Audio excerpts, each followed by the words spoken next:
오늘 우리에게 주시는 하나님 말씀은 구약 성경 에스라 1장 1절부터 6절까지입니다. 구약 성경 711쪽 에스라 1장 1절부터 6절까지입니다. 하나님 말씀을 우리 한 목소리로 또 큰 소리로 교독하여서 읽겠습니다. 바사왕 고레스 원년에 여호와께서 예레미야 입을 통하여 하신 말씀을 이루게 하시려고 바사왕 고레스의 마음을 감동시키심에 그가 온 나라에 공포도 하고 조소도 내려 이르되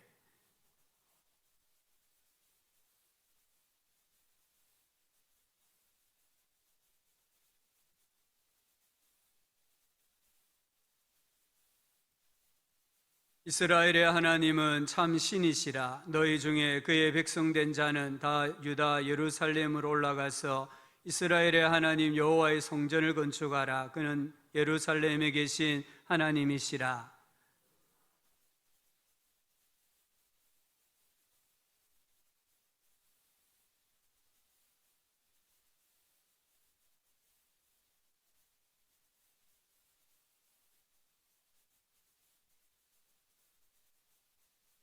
이에 유다와 베냐민 족장들과 제사장들과 레위 사람들과 그 마음이 하나님께 감동을 받고 올라가서 예루살렘에 여호와의 성전을 건축하고자 하는 자가 다 일어나니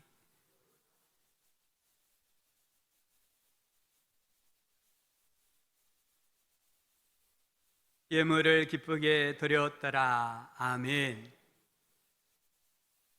한 주 동안 예수님 안에서 평안하셨습니까? 우리 앞뒤 좌우로 한번 이렇게 인사합시다. 하나님께서 당신을 사랑하십니다.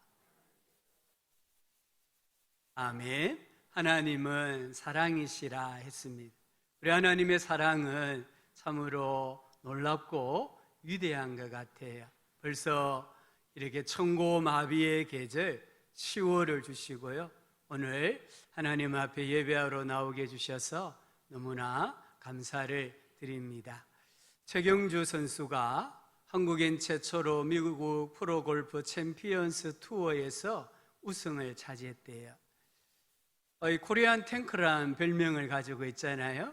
그만큼 이 골프 치는 일에 골프 선수로서 참 열심히 한다는 의미잖아요.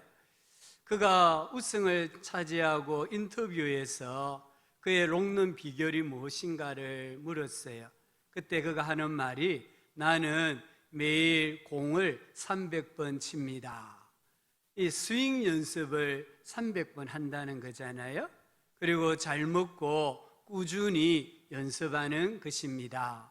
나는 연습을 안 해도 공이 잘 맞는다라는 자만심을 가장 경계합니다 라고 말했어요. 한마디로 말하면은 열심이죠. 이 최경주 선수가 골프에 입문해서 이렇게 성공할 수 있었던 것은 열심이라는 거예요.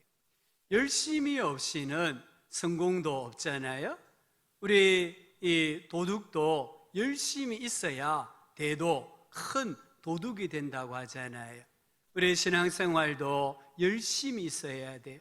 부지런하여 게으르지 말고 열심을 품고 주를 섬기라 하셨습니다. 우리 성도님들은 살아오시면서 어떤 일에 열과 성을 다해 보셨습니까? 아마 하나쯤은 다 경험이 있을 거예요. 저도 부목사로 사역하면서 장로회 신학대학교 대학원에서 공부할 때에 그 어느 때보다 참 열심히 했던 것 같아요. 열심히 특심했던 것 같아요. 하루에 3시간, 4시간씩 잠을 자면서 2년 만에 코스웍을 마치고 논문을 쓰기 위해서 참 열심히 공부했고 좋은 추억으로 남아 있습니다. 그런데 하나님도 열심히 대단하신 분이세요. 우리 하나님 열심을 보십시오. 이 자연 만물을 보십시오. 밤이 되고 아침이 되었잖아요. 여름이 지나고 가을이 되었잖아요. 낮게 보였던 하늘이 높게 보이잖아요. 이 모든 것은 하나님의 열심의 결과예요. 성경은 특히 히브리서 기자는 그는 능력으로 만물을 붙드신다라고 했습니다. 특별히 선지자들은요, 하나님의 뜻이 어떤 사건에서 반드시 이루어진다는 의미에서 하나님의 열심이라는 표현을 사용했어요. 오늘 읽은 에스라서는 다소 생소한 성경입니다. 우리가 잘 읽지 않는 성경입니다. 그러나 이 에스라서는 우리에게 하나님의 열심을 들려줘요. 특별히 바벨론 1차 포로에서 귀환하고 그 이후에 성전 재건 과정에 드러난 하나님의 열심이 무엇이었는가를 우리에게 들려줘요. 1절을 다시 한번 보십시오. 바사왕 고레스 원년에 여호와께서 예레미야 입을 통하여 하신 말씀을 이루게 하시려고 바사왕 고레스의 마음을 감동시키심에 그가 온 나라에 공포도 하고 조서도 내려 이르되, 이 에스라스의 역사적 배경은 바사왕 고레스 원년입니다. 주전 538년입니다. 또 에스라스의 내용은 하나님께서 선지자 예레미야를 통하여 하신 예언을 성취한 특별 사역, 특별 역사예요. 예레미야 25장 11절은 이 모든 땅은 예루살렘, 이스라엘을 말합니다. 폐허가 되어, 그래서 바벨론의 세 차례 침공에 의해서 이스라엘이 완전히 폐허가 되잖아요. 70년 동안 바벨론의 왕을 섬기리라. 70년이 끝나면 내가 바벨론의 왕과 그의 나라와 갈대아인, 이 갈대아인은 바벨론 사람들을 지칭하는 단어입니다. 갈대아인의 땅을 그 죄악으로 말미암아 벌하여 영원히 폐허가 되게 하되, 예레미야 29장 10절, 바벨론에서 70년이 차면 내가 너희를 돌보고 나의 선한 말을 너희에게 성취하여 너희를 이곳으로 돌아오게 하리라. 여기서 가장 중요한 핵심 구절은요, 이곳으로 돌아오게 하리라, 이 말씀이에요.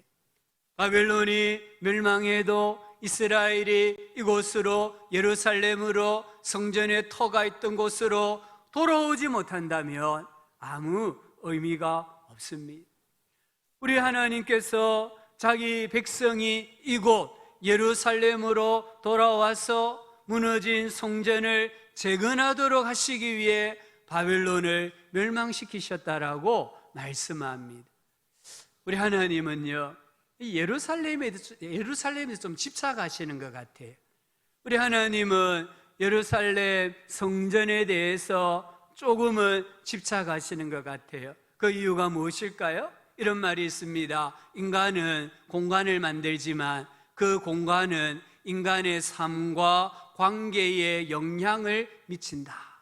우리가 어떤 공간을 만들어요. 근데 그 공간을 만들고 나면은 그 공간이 그 안에 사는 사람의 삶과 관계에 영향을 미친다, 이 말이에요. 윈스턴 처칠이 이런 말을 했습니다. 우리는 건물을 만든다. 그러나 그 다음에는 건물이 우리를 만든다. 아주 의미심장한 말입니다. 우리 사람들이 집에 집착하잖아요. 우리 사람들이 가옥에 집착해요. 어떤 분들은 자기 소유의 집이 있기도 하고요. 또 어떤 분은 전셋집에, 월세집에, 여러 가지 형태의 가옥에서 살아가고 있습니다. 그런데 이 집의 형태가요, 그 건물에 사는 사람들에게 지대한 영향을 끼친다는 거예요. 심리적으로 안정감을 줄 뿐 아니라 꿈을 꾸게 하고 비전을 가지게 하고 가족들과의 관계를 통해서 사회생활을 익히게 하고, 그런 큰 영향력을 끼치는 게 공간, 건물이라는 거예요. 그래서 건물이 중요한 거예요. 내가 머무는 공간이요, 나를 규정해요. 내가 머무는 공간이 나의 사명을 규정한다는 거예요. 내가 어떤 회사에 다니느냐가 내가 어떤 사람이고 내가 하는 일이 무엇인가를 나타내잖아요. 우리 자녀들이 학교를 가는데 어느 학교를 다니느냐가 그 자녀에게 프라이드를 주기도 하고 또 그 자녀에게 남다른 꿈과 비전을 주기도 하잖아요. 우리가 오늘 이 날에 우리는 교회당에 왔어요. 어떤 분은 불당에 가요. 어떤 분은 이 교회 사원에 가요. 내가 가는 공간, 내가 머무는 건물이 내 인격에, 내 삶에 지대한 영향을 끼친다는 거예요. 하나님은요, 자기 백성이 있어야 할 공간에 대해 관심이 많으세요. 우리 하나님은 모든 곳에 계시잖아요. 우리 하나님은 계시지 않는 곳이 없잖아요. 신학적으로 이것을 편재성이라고 해요. 하나님은 모든 곳에 계세요. 그런데 하나님은 자기 백성이 특별히 있어야 할 공간, 있어야 할 건물에 대해서 관심이 많다는 것이에요. 우리 가족들이 어느 곳에서나 잠을 잘 수 있습니다. 그렇잖아요. 호텔에서도 잘 수 있잖아요. 또 모텔에서도, 여관에서도 정 안 되면은 노숙할 수도 있잖아요. 근데 왜 부모님들은 해가 지면은 이 자식들이 집으로 귀가하기를 그렇게 확수고대합니까? 또 허락받지 않고 외박하면은 싫어하고 때로는 혼을 내잖아요. 왜 그렇습니까? 관계 때문이에요. 이 집에 돌아옴으로 말미암아 가족들과의 관계를 잘 맺도록 하기 위해서입니다. 우리 하나님께서 예루살렘과 이 성전에 지대한 관심을 가지는 것은 관계입니다.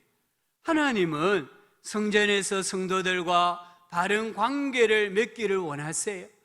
우리 하나님은 성전 예배와 교제를 통해서 자기 백성들의 삶 가운데, 교회 가운데 꿈과 비전, 장래 모든 일에 영향을 끼치기를 원하세요. 함께하기를 원하세요. 그래서 이곳으로 예루살렘으로 돌아가게 하는 일에 하나님께서 열심을 내셨다라고 말씀하고 있습니다. 70년 짧은 세월이 아니잖아요. 현실적으로 바벨론은 너무나 강했습니다. 절대로 멸망하지 않을 것 같았습니다. 또 이스라엘 자손들은 70년 동안 하나님의 약속을 까맣게 잊어버리고 살았습니다. 그런데 때가 차니까 바벨론이 바사 즉 페르시아에 의해서 멸망을 당했습니다. 이 이스라엘 자손은 나라와 주권을 빼앗기고 신앙을 빼앗기고 70년 동안 소망 없이 그저 현실에 안주하면서 살았는데 하나님께서는 그 약속을 잊지 아니하셨다는 것. 70년이 차면은 내가 너희들을 다시 이곳으로 돌아오게 하리라고 약속하신 그 약속을 하나님은 잊지 아니하시고 그 약속을 이루시기 위해서 하나님이 지금 열심히 일하고 계셨다라는 것을 우리에게 들려줍니다. 그리고 70년이 꽉 찼을 때, 만 70년이 되었을 때 페르시아를 통해서 바빌론을 멸망시키셨습니다. 선지자 예레미야로 하신 말씀을 성취하셨습니다. 하나님이 열심을 내셨다는 거예요. 일본이 2차 세계대전에서 패망이 짙어지자 이 조선 총독부를 통해서 비밀 지령을 내렸습니다. 1945년 8월 18일에 민족 지도자와 기독교 지도자 5만 명을 학살하라는 비밀 지령을 내렸어요. 그런데 하나님 어떻게 하셨습니까? 8월 15일에 해방을 주셨잖아요. 8월 17일 밤 12시에 감옥의 문들을 여시고 그 안에 갇혀있던 지도자들을 추록을 시켜주셨잖아요. 이 일이 우연일까요? 그렇지 않습니다. 하나님은 유대계 독일인 과학자 아인슈타인이 이 히틀러의 원자폭탄 개발에 참여하지 않고 미국으로 망명하게 하셨어요. 그래서 또 대통령에게 편지를 보내 대통령을 설득시켜서 엄청난 인력과 엄청난 돈을 들여서 원자폭탄을 개발하게 했습니다. 그리고 1945년 7월 6일 개발해 놓았던 이 원자폭탄을 멕시코에서 실험하였는데 성공하게 하셨어요. 그리고 트루먼 대통령이 원자폭탄 투하를 허락하게 하셨습니다. 1945년 8월 6일 히로시마에, 또 8월 9일 나가사키에 이 원자폭탄을 투하하게 하셨습니다. 일본 천황이 항복을 선언하게 하셨습니다. 이 모든 과정은요, 우연이 아니라 배후에서 조국의 독립을 위해 열심을 내셨던 하나님의 열심, 하나님의 일하심이라는 것을 우리에게 보여주고 있습니다. 우리 하나님께서는요, 지금 포로 생활하는 이스라엘 백성들을 다시 예루살렘으로 돌아가도록 하시기 위해서, 그래서 성전을 건축하도록 하기 위해서 열심을 내시는데, 그 열심 내는 방법이 무엇인가? 오늘 성경에 뭐라고 말합니까? 마음을 감동시키심에, 하나님께서 사람들의 마음을 뛰게 만들었다는 거예요. 흥분을 시켰다는 거예요. 그래서 하나님의 이 열심을 이루는 일에 도구로 사용하셨다라고 말씀하고 계시는 거예요. 특별히 하나님 세 부류의 사람의 마음을 감동을 시키셨습니다. 첫 번째는 하나님께서 고레스의 마음을 감동을 시키셨어요. 고레스가 누굽니까? 이 고레스는 바사의 왕이라고 했습니다. 이 고레스가요, 20세에, 약관 20세에 당시 중근동을 통일한 사람이에요. 그래서 페르시아 제국을 만든 사람이에요. 그리고 이 고레스의 원년은 이스라엘이 바벨론의 포로로 끌려간 지 만 70년 되는 해였습니다. 그리고 하나님께서 이 고레스에게 조서를 내리게 하잖아요. 왕이 되자마자 조서, 칙령을 내리게 하신 거예요. 바사왕 고레스는 말하노니, 하늘의 하나님 여호와께서 세상 모든 나라를 내게 주셨고 나에게 명령하사 유다 예루살렘의 성전을 건축하라 하셨나니, 올라가서 이스라엘 하나님 여호와의 성전을 건축하라. 앞선 아수르, 바벨론은 정복지에 대해서 강제 이주나 민족 혼합 정책을 시행했습니다. 그런데 고레스는 관용 정책을 시행했어요. 정복한 나라에 일종의 종교의 자유를 주고 또 자치권을 허용했습니다. 세속 역사로 보면은 이 이스라엘의 포로기와는 고레스의 통치 철학이었다라고 해석할 수 있습니다. 그런데요, 이게 우연이 아니라는 거예요. 이 고레스의 통치 철학이, 관용의 정책이 우연이 아니라는 거예요. 하나님께서 고레스가 태어나기 160년 전에 이미 그에 관하여 말씀을 하셨습니다. 고레스가 태어나기 160년 전에 한 사람이 태어날 건데 이름이 고레스다. 그의 별명이 무엇이다. 그가 중건동 지역을 제패할 것이다. 그리고 그가 어떤 일을 할 것이다. 하나님께서 전부 다 160년 전에 선지자 이사야를 통하여서 말씀을 하셨다는 거예요. 우리 쉬운 말 성경으로 이사야 44장 28절을 보면은, 내가 이제 고레스에 대해 말한다. 지금 160년 전입니다. 고레스가 태어나기 160년 전에 하나님께서 고레스에 대하여 말한다 했잖아요. 그는 내가 세운 나의 목자라고 했습니다. 그러므로 그는, 고레스는 내가 하려는 나의 기쁜 뜻을 모두 성취할 것이다. 160년이 지나면 한 아이가 태어날 건데 이 아이가 하나님의 모든 기쁜 뜻을 성취할 것이다 라고 한 거예요. 장차 그는 이런 명령을 내릴 자다. 오늘 나오는 조서의 내용까지도 하나님이 160년 전에 다 말씀을 해놓으셨다는 거예요.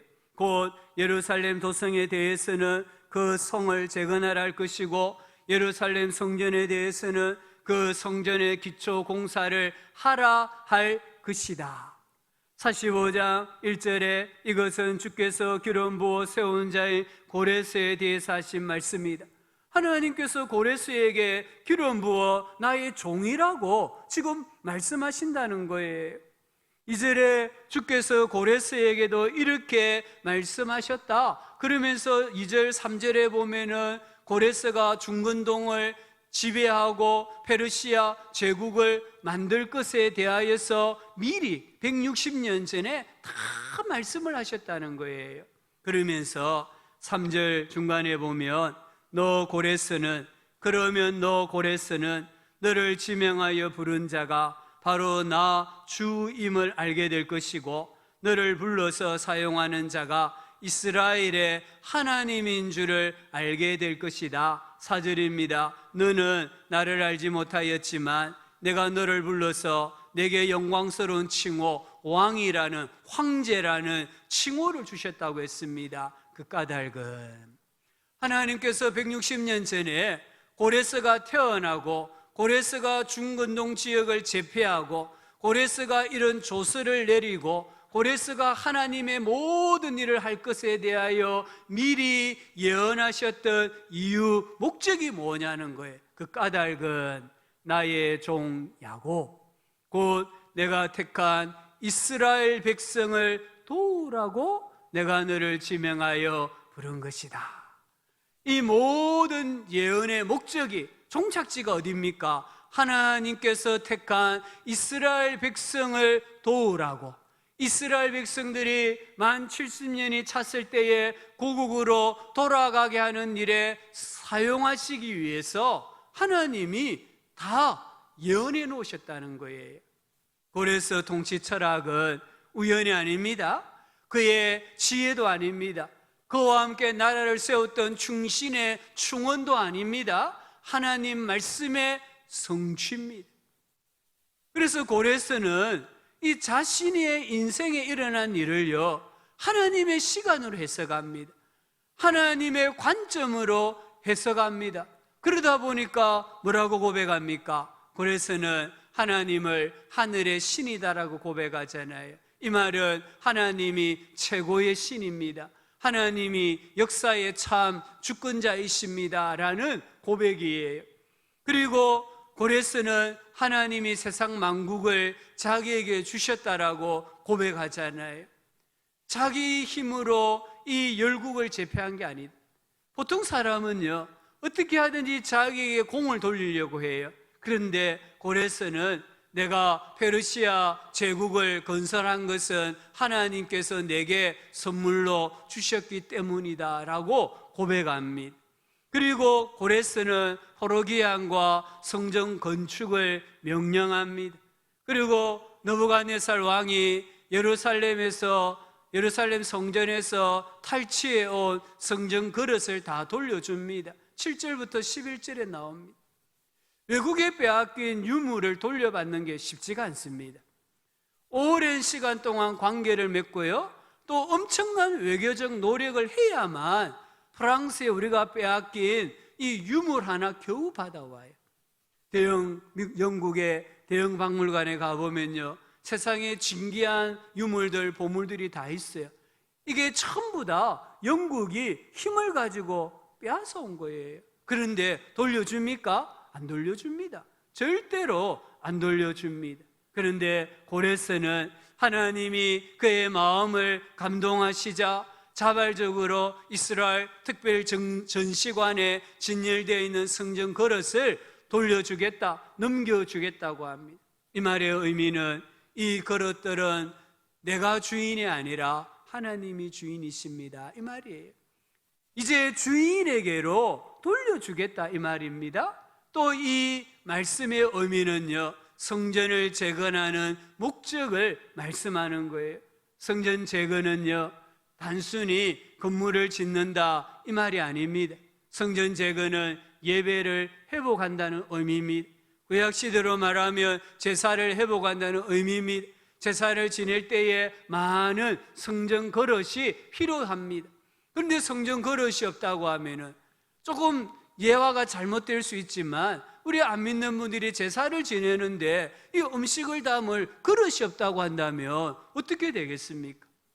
이스라엘 백성들이 고국으로 돌아왔습니다. 번제를 드리고 화목제를 드리려고 하는데 성전에 그릇이 없다고 하면은 제사를 지낼 수가 없는 거예요. 그래서 이 성전 그릇을 돌려주었다 이 말은 성전 재건의 목적이 예배를 회복하는 것이다 라는 것을 가르쳐줘요.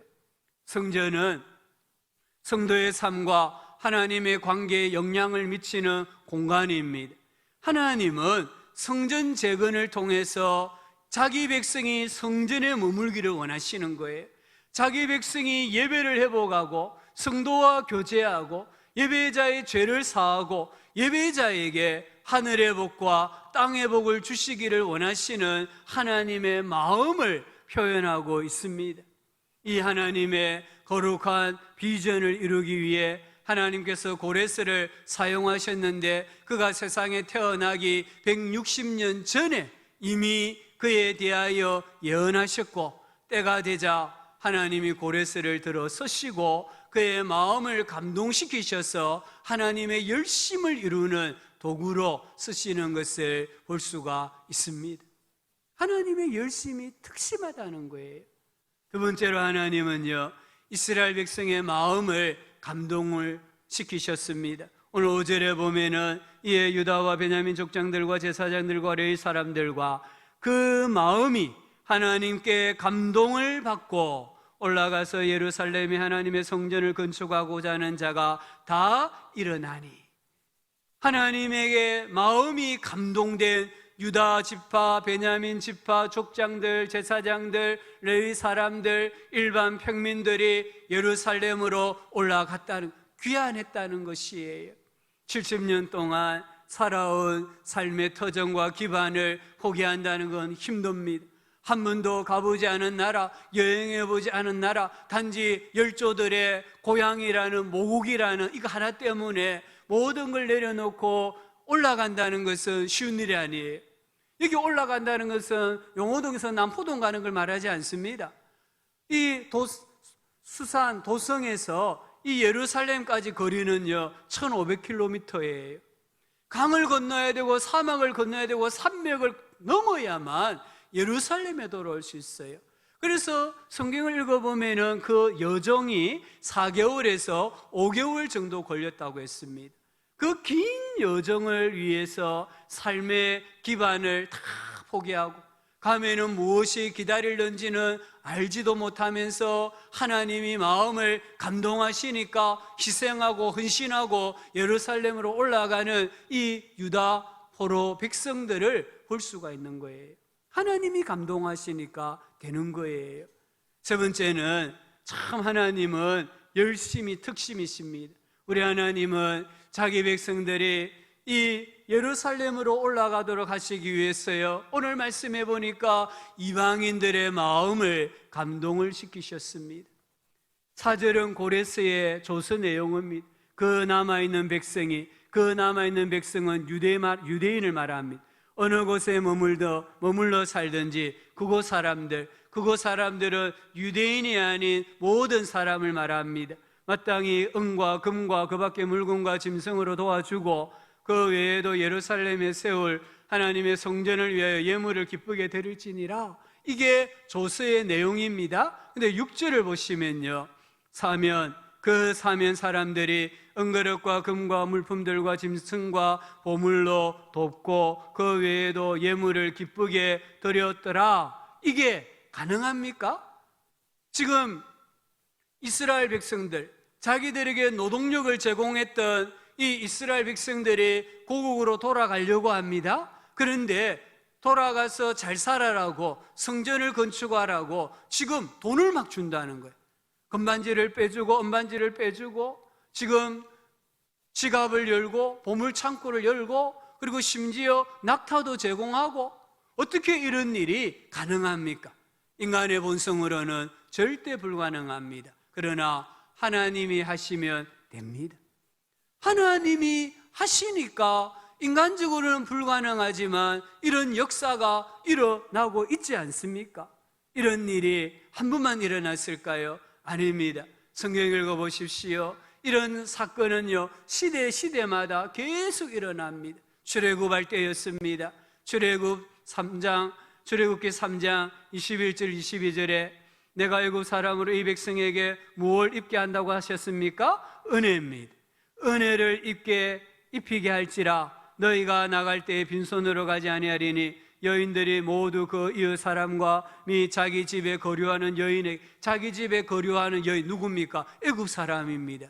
애굽의 한 주인을 말합니다. 여인에게 은폐물과 금폐물과 의복을 구하여 너희의 자녀를 꾸미라. 너희는 애굽 사람들의 물품을 취하리라. 출애굽기 12장에 보면 이제 출애굽을 합니다. 12장 35절에 이스라엘 자손이 모세의 말대로 하여 애굽 사람에게 은금폐물과 의복을 구하며 여호와께서 애굽 사람들에게 이스라엘 백성에게 뭘 입히게 하셨습니까? 은혜를 입히게 하사 그들이 구하는 대로 주게 하심으로 그들이 애굽 사람의 물품을 취하였더라. 은혜 주시니까 이런 일이 일어나는 거예요.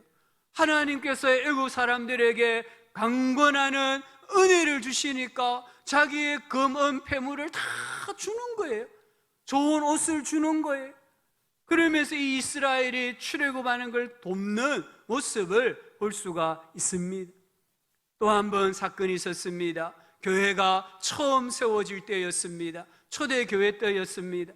사도행 2장 42절에 보면은 그들이 사도의 가르침을 받아, 이게 가장 중요한 구절은 사도의 가르침을 받아 은혜를 받으니까 서로 교제하고 떡을 떼며 오로지 기도하기를 힘쓰니라. 믿는 사람이 다 함께 있어 모든 물건을 서로 통용하고 또 재산과 소유를 팔아 각 사람의 필요를 따라 나누어주며 말씀에 은혜 받으니까 하나님이 말씀을 감동을 시키시니까 유무상통의 공동체가 이루어졌다라고 말씀하십니다. 사도행전 4장 31절 이하에 보면요, 무리가 다 성령이 충만하여 담대히 하나님의 말씀을 전하니라. 믿는 무리가 한 마음과 한 뜻이 되어 모든 물건을 서로 통용하고 자기 재물을 조금이라도 자기 것이라는 이가 하나도 없더라. 사도들이 큰 권능으로 주 예수의 부활을 증언하니 무리가 큰 무엇을 받았습니까? 은혜를 받아. 무리가 큰 은혜를 받아. 그 중에 가난한 사람이 없으니 이는 밭과 집 있는 자는 팔아 그 판 것의 값을 가져다가 사도들의 발 앞에 두매 그들이 각 사람의 필요를 따라 나누어 줍니다. 은혜를 주시니까 하나님께서 말씀으로 성령으로 은혜를 주시고 성도들이 교회가 은혜를 받고 마음이 감동이 되니까 인간의 본성으로는 행할 수 없는 성령의 역사가 막 일어나고 있는 것을 우리에게 보여주고 있습니다. 지금은 어떨까요? 지금은 이 하나님의 역사가 중단되었을까요? 아닙니다. 하나님은 지금도 열방의 자기 백성들을 위하여서 하나님 나라 확장을 위하여서 내가 다시 오마 약속하신 이 약속을 성취시키시기 위해서 우리 하나님은요 열심을 내고 있습니다. 오늘날도 하나님의 은혜를 받은 사람들이 하나님께 감동을 받은 교회와 성도들과 기업인들이 이 열방의 선교를 위해서 얼마나 많은 물질을 보내는지 몰라요. 이 팬데믹 현상 가운데서도요 선교지에 건물이 세워집니다. 교회가 세워지고 있습니다. 신학교가 세워지고요 우리 현지 사역자들이 양육이 되고요 그 어려울 때에 정말 선교사는 여기에 있어도 선교지에는 끊임없이 한국에서 물품을 보내어서 헌금을 보내어서 그곳에 교인들을 먹여 살리셨던 하나님을 우리가 볼 수가 있습니다. 우리 하나님이 은혜 베푸시면 됩니다. 우리 하나님이 우리 마음을 감동을 시키시면 됩니다. 밀양의 모교회 어느 장로님은요 하시는 일이 우리나라 항구에 배가 들어오잖아요. 그러면 이 배가 다시 또 출항하잖아요. 그 다음 기착지에 갈 때까지 배에 필요한 모든 물품을 공급하는 사업을 하시는 분이세요. 근데 이분이 하나님이 감동을 주시니까 은혜 받고 선교하는 일에 생명 거는 거예요. 한 분은 시골의 어느 교회 목사님이 자기 아이가 대학 등록금이 없다는 말을, 교회가 그만큼 형편이 어렵다는 말을 듣고 이분이요 그냥 찾아가서 모르는데 4천만 원 헌금을 한 거예요. 또 한국에 들은 선교사가 차가 없다는 말을 듣고는요 바로 자기가 타고 다니는 벤츠를 타라고 준 거예요. 물론 그날 저녁에 사모님에게 한 소리는 들었지만 이분이 1년에요 선교비로 5억을 드려요. 이분이 사업하는 목적, 돈을 버는 목적 하나밖에 없습니다. 내게 이문이 생기면은 아파트를 사는 거예요. 조금 저렴한 아파트, 외곽에 있는 아파트를 자꾸 사는 거예요. 그래서 한국에 들어온 선교사님들이 있으면은 1년이든 수년이든 안식관으로 제공을 하고, 경차지만 차를 많이 사놓고 선교사들이 타고 다니라고 차를 무상으로 제공하는 거예요. 하나님이 감동을 주시는 것 되잖아요. 돈 있다고 되겠습니까? 아닙니다. 하나님이 선교에 감동을 주시니까 헌신을 하는 거잖아요. 울산의 모교회는요 3억 5천을 들여서 태국 치앙마이의 MK 선교사 자녀들의 교육을 위한 국제학교를 설립을 했어요. 대구의 모교회는 예배당을 건축하려고 돈을 모아 놓았는데 선교사들이 한국에 들어와도 갈 곳이 없다는 말을 듣고는 예배당을 안 짓고 선교사 빌딩을 지었어요. 그것도 이거는 우리 것이 아니다 해가지고 교단 KPM에 헌납을 했습니다. 그래서 선교사들이 한국 들어오면 그 빌딩에 가서 있고 싶은 만큼 머물 수 있는 거예요. 그 제도에 어떤 교회는요 선교사관이 10채가 있다 하더라고요. 제가 깜짝 놀라서 물었습니다.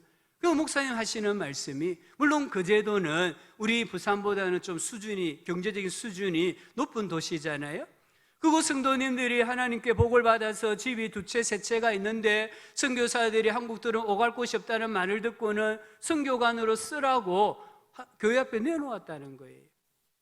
그래서 하나님의 일을 하는 거예요. 우리 하나님이 이렇게 교회를 감동시키고 성도들의 마음을 감동을 시키면요 하나님은 지금도 열심으로 하나님의 일을 하고 계시는 거예요. 다시오마 약속하신 이 약속을 이루시기 위해서요 하나님은 지금도 열심으로 일하고 계세요. 교회를 감동시키고 성도를 감동시키고 기업인들을 감동을 시켜서 하나님의 열심의 도구로 사용하고 계십니다. 바라기는 우리 교회와 우리 성도님들의 인생이 이 하나님의 열심의 도구로 사용되어질 수 있기를 예수님의 이름으로 축복합니다. 오늘 이 하나님께서요 자기 백성들이 있어야 할 곳 예루살렘으로 돌아가도록 하시기 위해서 얼마나 열심을 냅니까?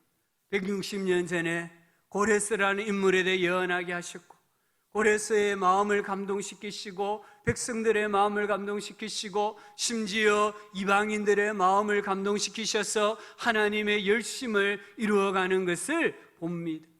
오늘 하나님 왜 우리에게 이 말씀을 들려주십니까?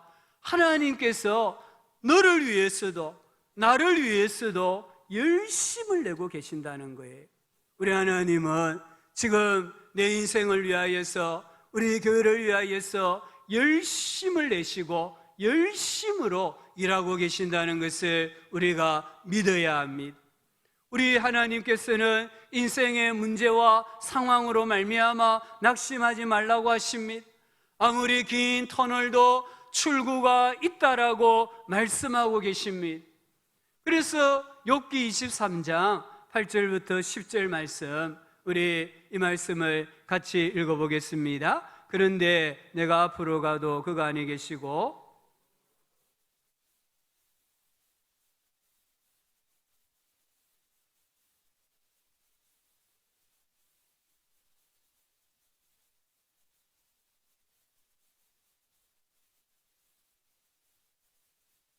아멘. 이렇게 읽어가지고는요 순금같이 못 나와요. 제가 1부 때 말했거든요. 1부 때 한 60명 정도 나오는데 좀 너무 소리 없이 읽어가지고 제가 이야기했습니다. 제가 2부 때 인도하면 제일 힘이 생긴다. 왜냐하면 2부 때는요 아멘도 크고요 이 숫자보다 조금 적은데 성경 읽는 소리가 커요. 근데 제가 말해서 3부 때는 참 소리가 없습니다.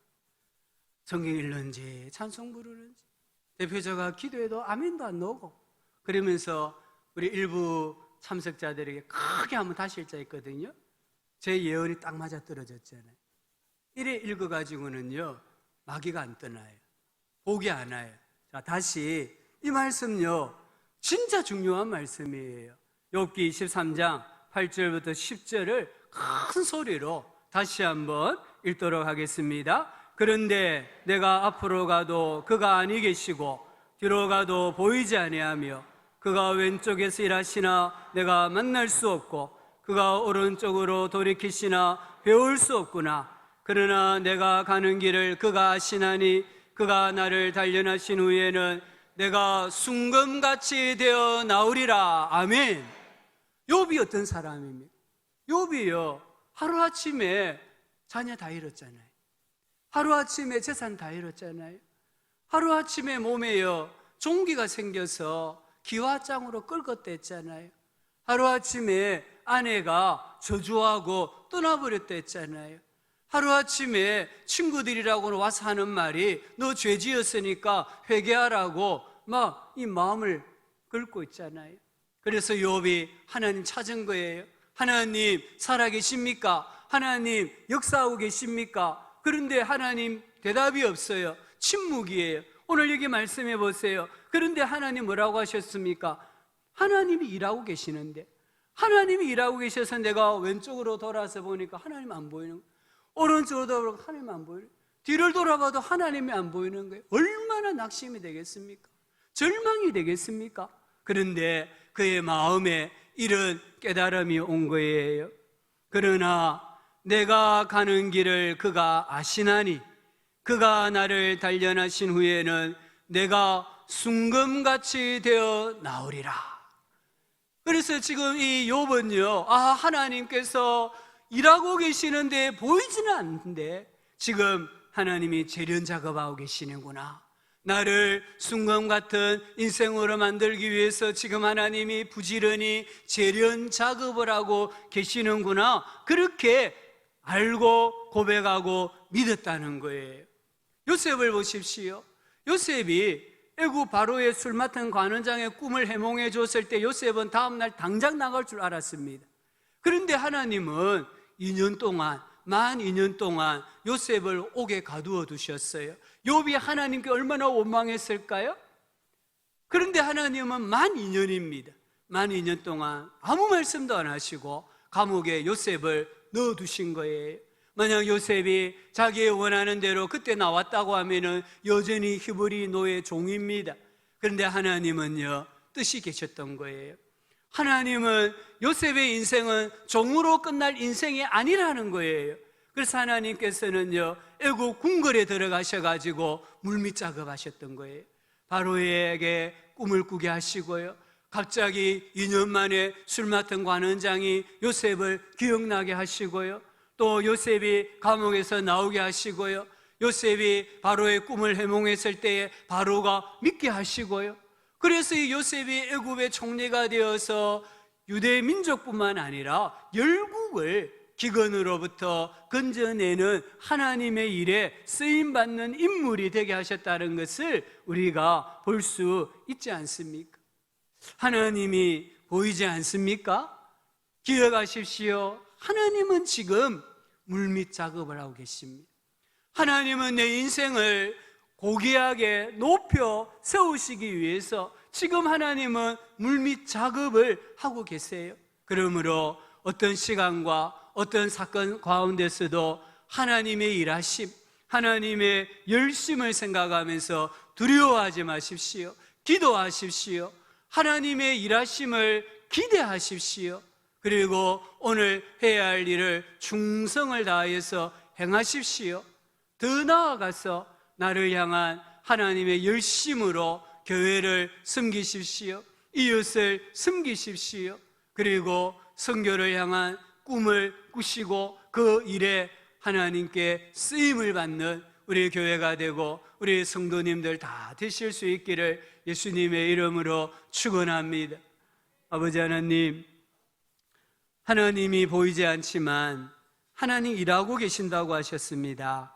우리 성도님들 한 분도 인생을 포기하거나 절망하지 않게 해주시고, 우리 자녀들 인생을 포기하거나 절망하지 않게 해주시고, 하나님이 지금 물밑 작업하고 계시고, 하나님이 지금 열심히 일하고 계시고 사역하고 계신다는 것을 분명히 믿고 하나님의 때를 기다리며 최선을 다해 살아가는 우리가 되고 우리 자녀 세대가 되도록 은혜를 베풀어 주시옵소서. 예수님의 이름으로 기도합니다. 아멘.